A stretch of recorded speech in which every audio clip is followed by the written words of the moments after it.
હાલો friend, આ દિવ્યા ગાજરનો હલવો બનાવે છે ઘેર અને મમ્મી બે જણો છે ને અંકિત રોટલા બનાવે છે.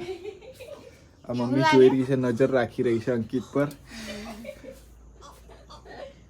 અંકિત કેવા રોટલા બનાવો છો તમે?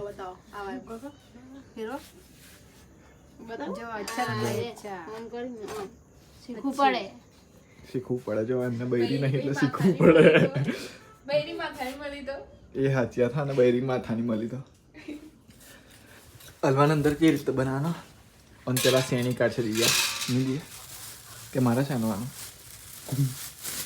પછી જો ગાજરના હલવાની અંદર છે ને બટાકા હોય નાખવાના, પછી દૂધ નાખવાનું, પછી કાજુ બદામ હોય નાખવાનું નહીં દિયા?